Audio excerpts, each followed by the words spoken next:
हाँ तो यार देखिए, आज की वीडियो में करने वाले हैं क्लास 12th होम साइंस का मोस्ट इम्पॉर्टेंट सब्जेक्टिव क्वेश्चन।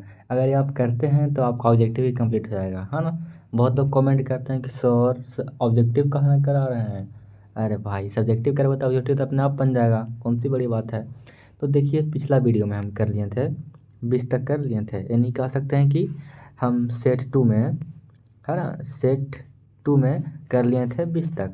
ठीक है, अगर आप नहीं देखें वीडियो तो कोई बात नहीं, आपको यहाँ पे दोनों वीडियो मिल जाएगा। यहाँ पे आपको दिखाई देगा सेट 1 और यहाँ पे दिखाई देगा सेट 2 इस वीडियो के लास्ट में।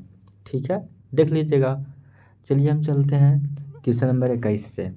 ठीक है ना, तो हम बता रहे थे क्या कि क्वेश्चन नंबर 21 चलेंगे सेट 3 में। ठीक है ना, तो यह हो गया आपका सेट 3। तो क्वेश्चन नंबर 21 का कह रहा है भाई।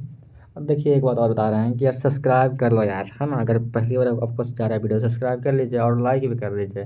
देखते हैं कि आप लोग लाइक नहीं करते हैं यार, मतलब फिर दिक्कत होता है ना कि हमको अच्छा नहीं लगता है, मतलब हमको बहुत अंदर से गंदा फील होता है कि इतना गंदा क्या पढ़ा रहे हूँ। तो लाइक कर दीजिएगा, ठीक ना। आपके लिए पढ़ा रहे इतना सीरियस है तो आप इतना तो आप कर नहीं सकते हैं। तो हमारा पहला क्वेश्चन आज का क्या है, यानी कि क्वेश्चन नंबर 21 क्या कह रहा है भाई कि ग्रामीण स्वच्छता, कहने का मतलब कि रूरल सैनिटेशन क्या होता है ना। पूछ देगा कि क्या होता है ये रूरल सैनिटेशन, तो क्या होता है। देखिए यहाँ पे हम बोलेंगे, क्या बोलेंगे, हम बोलेंगे एक मिनट, अभी जस्ट खाना खाया ना तो पानी नहीं पिए हैं तो इस चलते एक मिनट ये पी लेते हैं पानी, उसके बाद। तो हाँ, आप चलते हैं। तो देखिए, यानी कि ग्रामीण स्वच्छता का मतलब क्या समझते हैं, तो हम लिखेंगे क्या कि ग्रामीण स्वच्छता का तात्पर्य है, कहने का मतलब कि इसका अर्थ ये है कि ग्रामीण क्षेत्रों में तरल एवं ठोस अपशिष्ट निपटान, व्यक्तिगत एवं भोजन संबंधी स्वच्छता, घरेलू एवं पर्यावरणीय स्वच्छता, इन सभी का मिलाजुला प्रयास ग्रामीण के स्वस्थ रहने के में सहायक होता है। अब देखिए, अब स्वच्छता का मतलब ये नहीं ना हुआ कि अपने घर में स्वच्छ सब चीज़ कर लिए हैं, मतलब कि साफ़ सुथरा करके दूसरे के घर में फेंक दिए हैं या फिर रोड पर फेंक दिए हैं, तो उतना ना हुआ, गलत बात है वो ना। तो कहने का मतलब कि इसका मतलब ये है कि जो आपके घर में जो ठोस है और तरल जो पदार्थ, जो गंदा पदार्थ है, उसको क्या करना है, साफ़ करना है। और क्या करना है, इसको एक ऐसी जगह पर रखना है जहाँ पे मतलब कि वहाँ से मतलब कि ढक के रखना है ना। देखिए यहाँ पे क्या है कि मतलब कि ऐसा रखना है कि किसी व्यक्ति के संपर्क में ना आवे, है ना, ऐसा कुछ। ठीक है, और ऐसा नहीं, ऐसा ऐसा मतलब कि आप ऐसा भी कहें कूड़ा करकट कि सब व्यक्ति को भी मतलब कि नुकसान पहुंचा रहा है, तो फिर कोई फायदा है, स्वच्छता का कोई फायदा नहीं है। तो ये यहाँ पे है कि व्यक्तिगत एवं भोजन संबंधी स्वच्छता, घरेलू एवं पर्यावरणीय स्वच्छता, इन सभी का मिलाजुला प्रयास ग्रामीण के स्वस्थ रहने में सहायक होता है ना। ग्रामीण स्वच्छता के लिए आवश्यक है स्वस्थ निवास स्थान, है ना, शुद्ध पेयजल, मल मूत्र एवं कूड़ेदान का जो उचित निवारण होता है, जहाँ पे फेंकना है वहीं पे फेंकना, है ना। गंदे पानी का निकास, जहाँ जो गंदा पानी निकलता नाले से, नली से, उसको एक जगह कहीं भी मतलब कि उसको छोड़ देना होता है ना। ऐसा नहीं है कि कभी यहाँ बह रहा है तो कभी वहाँ बह रहा है, तो फिर मच्छर आएगा, फिर मलेरिया फैलेगा, फिर है ना बहुत तरह की बीमारी हो जाएगा, है ना। तो भोजन संबंधी स्वच्छता एवं उचित ज्ञान होती है ना, इस तरीके से आप एक अच्छा आंसर देख सकते हैं। हम बता रहे हैं बार बार कि कॉपी में सब लिखिए, ठीक है ना। इतना सही से आपको कोई गाइडलाइन नहीं देगा और ना बताएगा। आगे बढ़ें। कह रहा है कि इन्वायरमेंट क्या होता है ना, इन्वायरमेंट के बारे में बताना है। तो देखिए यहाँ पे इन्वायरमेंट क्या होता है, पर्यावरण क्या होता है। तो हम लिखेंगे वायुमंडल, जलमंडल, प्राणीमंडल, है ना, में अवस्थित क्रमशः भूमि, वायु, जल और इन पर आश्रित समस्त प्राणियों के लिए एक वातावरण तैयार होता है। इसी वातावरण के सामूहिक रूप को पर्यावरण कहते हैं, है ना। अब हम लोग रह रहे हैं कहाँ, वायुमंडल में रहते हैं, जलमंडल में रहते हैं, अरे भाई हम लोग रहते हैं प्राणी मंडल में, है ना। तो कहने का मतलब कि अब हमारे लिए क्या है, एक वायुमंडल बना हुआ है कि कहाँ तक वायु है, कहाँ तक हम मतलब कि बिना ऑक्सीजन के जा सकते हैं, है ना। अब मान लीजिए कि आप 18 किलोमीटर से ऊपर चल गए, या फिर नहीं उतना तो नहीं कहिए, मान लीजिए कि 10 किलोमीटर से अगर ऊपर आप जाने लगे तो आपका सांस फूलने लगेगा, सांस लेना बहुत मुश्किल हो जाएगा, है ना। तो एक एक मतलब कि वायुमंडल बना हुआ है कि कहाँ तक हमको सांस चाहिए, है ना। तो 18 किलोमीटर तक आपको सांस प्रॉपर मिल जाएगा ऊपर, तो ठीक है ना। लेकिन जैसे ही हल्का और ऊपर जाने की कोशिश करेगा तो फिर सांस फूलने लगेगा, है ना। तो ऐसा सब बनाया हुआ है ना। तो इस तरीके से आप पर्यावरण को परिभाषित कर सकते हैं। ठीक, आगे बढ़ते हैं। आगे क्या है कि फूड अडल्ट्रेशन क्या होता है ना। फूड अडल्ट्रेशन क्या होता है, जिसको हम बोलते हैं हिंदी में क्या, अपमिश्रित भोजन, है ना। तो ये क्या होता है, पूछ देगा कि अपमिश्रित भोजन क्या होता है, इसको डिफाइन करिए। तो क्या लिखेंगे हम लिखेंगे मिलावट अथवा मिलावट अथवा, मतलब कि मिलावट का ये अपमिश्रित का मतलब क्या हुआ, इसका मतलब होता है मिलावट होता है। क्या होता है, मिलावट होता है। इतना गंदा लिख रहे हैं ना, मिलावट क्या होता है, मिलावट होता है। तो यहाँ पे लिखा हुआ है क्या कि मिलावट से क्या है, या फिर अपमिश्रण एक ऐसी प्रक्रिया है जिसके द्वारा खाद्य पदार्थ के गण पोषकता अथवा प्रकृति में परिवर्तन आ जाता है। यह परिवर्तन खाद्य पदार्थ में कोई अन्य मिलता जुलता पदार्थ को मिलाने अथवा खाद्य पदार्थ में से कोई तत्व निकालने के कारण आता है। ठीक है ना। तो भाई ये बहुत ही मतलब वीवीआई नहीं है, नॉर्मली क्वेश्चन है कि नहीं पूछेगा, मतलब इतना छोड़िए, इसको गोली मार दीजिए। ठीक है ना, इसको गोली मारिए, ये मतलब पूछेगा नहीं। अब मिलावटी क्या होता है आप आराम से लिख देगा, कोई भी लिख देगा, बच्चा लिख देगा, इतना ही वीवीआई नहीं है, इसको छोड़िए। ठीक है ना, आगे देखते हैं। जो रहता है वो बता देते हैं, इसकी ये सब ये भी मतलब कि नहीं है आपको उतना, जो पर्यावरण भी है जल्दी पूछता नहीं है। ठीक है, आपको थोड़ा सा ध्यान रखना है ये वाला, ग्रामीण स्वच्छता क्या है। ठीक है, जो है वीवीआई बता देंगे। ठीक है ना, बाकी पढ़ना जरूरी है सब चीज़। यहाँ पे क्वेश्चन में क्या कि बीसीजी क्या होता है, तो देखिए यहाँ पे क्या होता है, इसको बढ़िया से याद रखेंगे। ठीक है ना, ध्यान। तो आइए डिफाइन करते हैं कि बीसीजी आखिर होता क्या है ना। तो बीसीजी का पूरा नाम क्या होता है भाई, इसका नाम पूरा क्या होता है, बैसिलस कॉमेट ग्यूरिन। पूछ लेगा कि बीसीजी का पूरा नाम क्या है, option A B C D, तो यहाँ पे अपना टिक आउट करते रहेगा, हम पढ़ा दे रहे हैं यहाँ पे। तो बीसीजी क्या होता है आपका, बैसिलस कॉमेट ग्यूरिन है। बीसीजी का टीका तपेदिक अथवा क्षय रोग का निवारण करता है ना। टीबी वगैरह हो गया सब का निवारण करता है ना, पोलियो वगैरह हो गया उसका निवारण करता है। सभी नवजात शिशुओं को जन्म के तत्काल बाद से 1 माह तक बीसीजी टीका लगाया जाता है ना। तो इस तरीके से आप ध्यान दे सकते हैं। ठीक है, खाली याद रखिएगा, ये वाला जरूरी है कि बीसीजी का पूरा नाम क्या है, तो बैसिलस कॉमेट ग्यूरिन। ठीक है, इसको ध्यान रखेंगे। ठीक है, आगे बढ़ते हैं। आगे क्या है कि फफूंदी क्या होता है ना। ये बहुत बड़ा है, यहाँ पे डिफाइन करना पड़ेगा। ठीक है ना, मिल्ड्यू क्या होता है यहाँ पे देख लेते हैं। थोड़ा बड़ा है पर बढ़िया है, सटीक है। ठीक है, तो देखिए यहाँ पे फफूंदी क्या होता है, बहुत सिंपल है, आराम समझ जाएंगे, कोई बड़ी चीज़ नहीं है। फफूंदी क्या एक तरह का सूक्ष्म जीव होता है ना, जिसका अनाजों को बर्बाद करने वाले सभी सूक्ष्म जीवों का सर्वाधिक महत्वपूर्ण स्थान है ना। क्या करता है ये, अनाज को बर्बाद करता है। ठीक है, देखिए यहाँ पे एक पॉइंट यहाँ पे लिख दिए फफूंदी के लिए।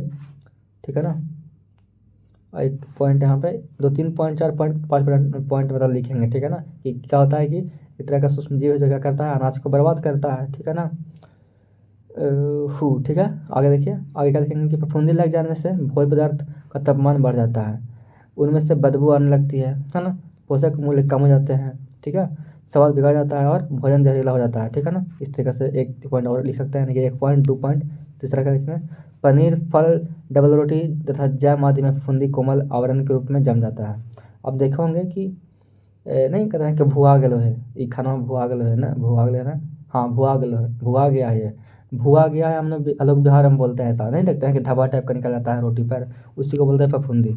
ठीक है, और क्या लिखेंगे यहाँ पे, सभी प्रकार के फफूंदी हानिकारक नहीं होती, कुछ भोज्य पदार्थ के स्वाद में वृद्धि भी करती है। अब कौन सा भोज्य पदार्थ के में वृद्धि करती है हमको नहीं पता, पर कुछ होता है जिसको भी हम अपने यूज में नहीं लाए हैं। ठीक है ना, तो साइंटिफिकली अपना वो समझते होंगे कि कहाँ कहाँ यूज करते हैं, वो जानते होंगे खाना वाला फैक्ट्रियल जानते होंगे कि कहाँ पे कौन चीज़ डालना है। ठीक है, तो इस तरीके से लिख सकते हैं। तो 4 पॉइंट यहाँ पे बता दिए हैं। ठीक है, आगे देखिए प्लेटलेट्स क्या होता है ना, इसको बोलते हैं बिम्बाणु बोलते हैं, है ना भाई। देखिए तो प्लेटलेट्स होता क्या है, ये तो आपको पहले ही पढ़ना था। तो प्लेटलेट्स क्या होता है, एक छोटी रक्त कोशिका होती है ना, जो शरीर के रक्त स्राव को रोकने के लिए थक्का बनाने में मदद करती है ना। अगर कहीं कट छट गया तो अगर आपको अगर प्लेटलेट्स नहीं है तो जो खून है ना बहते रहेगा, जल्दी रुकेगा नहीं। तो बोलता है डॉक्टर की दिखवाओ, अपना खून का जांच करवाओ, है ना।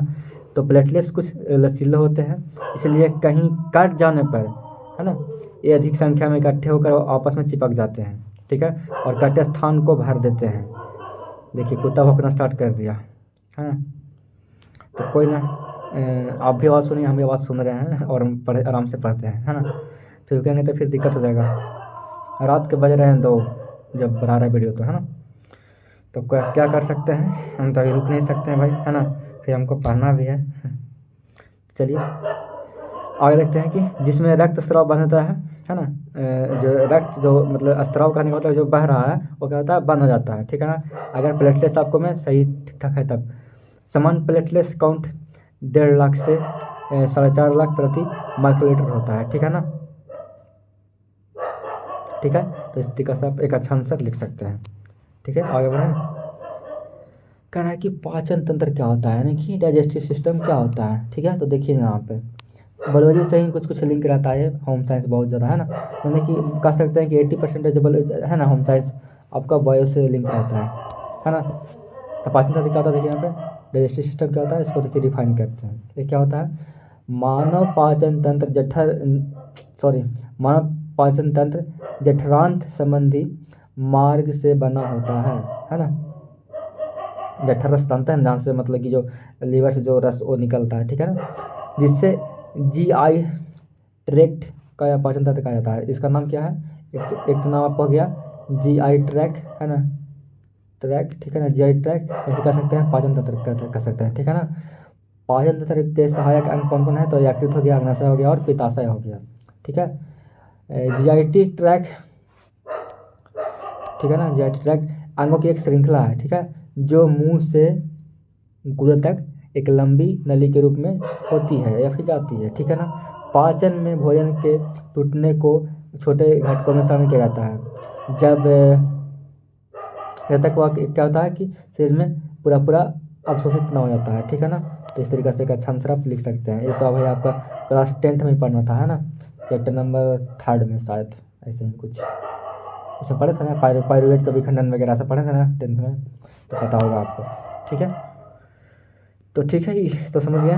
अब क्या होता है, एक होता है मम्स होता क्या है, देखिए यहाँ पे मम्स क्या होता है, बहुत ही VVI क्वेश्चन है, ठीक है। तो मम्स क्या होता है भाई, इसको बोलते हैं हिंदी में गलशोधक बोलते हैं, ठीक है ना, गलशोधक बोलते हैं। तो ये क्या होता है, एक तरह का क्या, ये संक्रामक रोग है, ठीक है ना, जो अधिसूक्ष्म जीवाणु या फिर कह सकते हैं कि पैरामैक्सोवायरस के कारण होता है, ठीक है ना। कुछ लगा कि जो गलशोध है वो किस कारण होता है, तो एक जीवाणु का नाम है, क्या नाम है, पैरामैक्सोवायरस, इसी के कारण होता है, ठीक है। यह एक अरे यार हमको लगता है कुत्ते को मारना पड़ेगा। इतना हल्ला सब कर रहा है ना, 1 मिनट रुकिए, आते हैं मार के। कुत्ता चुप हो गया, 2 गाली दिए तुरंत सुन के भाग गया। वो अब बोले कि सर गाली सुनता है का कुत्ता, हाँ सुनता है। कहाँ तक पढ़ा था यार, चलिए फिर से पढ़ते हैं। गलशोध यानी कि मम्स क्या होता है, तो क्या होता है, एक तरह का ये संक्रमण बीमारी है जो कि किससे कारण होता है, तो पैरामैक्सोवायरस से कारण होता है, ठीक है ना। यह एक व्यक्ति से दूसरे व्यक्ति में लार, नाक स्त्राव और मतलब कि नाक स्त्राव करने का मतलब कि अपने भाषा में नहीं बोलते हैं कि तुम्हारा नेटा चुभ रहा है ना, उसी तरीका से हो सकता है, ठीक है। फिर संपर्क में किसी खाते हैं तब हो सकता है। इस रोग में कान के नीचे दर्द होने लगता है, ठीक है ना, कान के हल्का जो नीचे वाला जो है ना भाग है वहाँ पे दर्द होता है, ठीक है, जहाँ पे जबड़ा और कान के बीच में है ना यार डिस्टेंस, वहीं पे, ठीक है। और क्या होता है, गाल में हो जाता है सूजन, ठीक है। रोगी को मुंह खोलने और खाने में दर्द होता है, ठीक है। तो इस तरीके से आप मम्स का डेफिनेशन लिख सकते हैं, ठीक है। आगे देखिए, परावट ग्रंथियाँ, जिसको हम बोलते हैं पैराथायरॉइड ग्लैंड बोलते हैं, ठीक है ना। ये क्या होता है, देखिए यहाँ पे हम लिखेंगे कि परावट ग्रंथियाँ छोटी छोटी 4 होती है, कौन कौन, तो ये थायराइड की ऊपरी और निचले किनारे के दाहिने और बाईं ओर स्थित है ना। यहाँ पे 4 होता है, कौन कौन, तो एक तो होता है ऊपरा, एक होता है निचला, एक होता है बाहिना, एक होता है दाहिना, ठीक है ना, बायां दायां कह सकते हैं, ठीक है। बाकी आप आराम से कॉपी में लिखिए, उसको पढ़िए बढ़िया से और रिवाइज करिए, ठीक है। यहाँ तो हम बस पढ़ के बता रहे हैं आपको। आगे देखिए, क्या है कि आकार में क्या होता है यार, मटर के दाने के समान होती है, ठीक है ना, बहुत छोटा होता है, ठीक है। यह ग्रंथि ऊतक की बनी होती है, ठीक है। यह एक तरफ की 2 ग्रंथियाँ अपटू ग्रंथि यानी कि किसको कहते हैं, थायराइड ग्लैंड बोलते हैं, ठीक है ना, में एक ऊपर और एक नीचे की ओर रहती है। इसका रंग क्या होता है, भूरापन हल्का होता है, लाल होता है, ठीक है ना। तो इस तरीक़े से आप एक अच्छा आंसर लिख सकते हैं पैराथायरॉइड ग्लैंड्स का, ठीक है। ऐसे पूछेगा नहीं वाला, मतलब आशा पूरा है कि ये आएगा नहीं, बस इसको पढ़ लीजिए, ठीक है, जानना ज़रूरी है, ठीक है। अब देखिए आज का लास्ट क्वेश्चन है, सेट नंबर 3 का लास्ट क्वेश्चन क्या है कि थाइमस ग्रंथि क्या होता है, यानी कि थाइमस ग्लैंड होता क्या है, ठीक है। तो देखिए यहाँ पे ये क्या होता है, यह ग्रंथि अग्र ग्रंथि के नीचे और श्वास प्रणाली के अग्रभाग में होती है, ठीक है ना, या फिर रहती है। बालकाय काल में होता है क्या कि ये ग्रंथि का आकार बड़ा रहता है, ठीक है, जो आयु बढ़ने से क्या होता है, छोटा हो जाता है, ठीक है ना। इस ग्रंथि के स्त्राव का प्रभाव केंद्रियों के विकास तथा यौनारंभ पर पड़ता है, ठीक है ना। मतलब मतलब समझ रहे हैं ना, जनन वगैरह या फिर और कुछ कुछ है ना, जो समझ रहे हैं बात को। इस ग्रंथि के स्त्राव के कारण ही अस्थियों में खनिज लवण एकत्र होता है और क्या होता है, इसकी मात्रा बैलेंस रहता है, ठीक है ना। इस तरीके से आप थाइमस ग्रंथि का एक अच्छा डिफिनेशन लिख सकते हैं, ठीक है। देखिए सेट फॉर्म में करते हैं ऑब्जेक्टिव, ठीक है ना। सेट 3 तक तो हो गया यहाँ पे, सेट 3 तक कर लिए और सब्जेक्टिव वगैरह कर लिए। अब करते हैं सेट फॉर्म में करेंगे ऑब्जेक्टिव, ठीक है। तो इस वीडियो के बाद आपको मिलेगा ऑब्जेक्टिव क्वेश्चन, बहुत बढ़िया बढ़िया, ठीक है, जो कि पिछला वर्ष पूछा गया है ना, और आने की संभावना है, वही सब बना देंगे आपको। तो सब्सक्राइब करिए ताकि अगला वीडियो आपको मिस ना हो पाए, ठीक है ना। मिलते हैं अगले वीडियो में, तब तक के लिए जय हिंद, जय हिंद, जय हिंद, जय हिंद, ठीक है ना।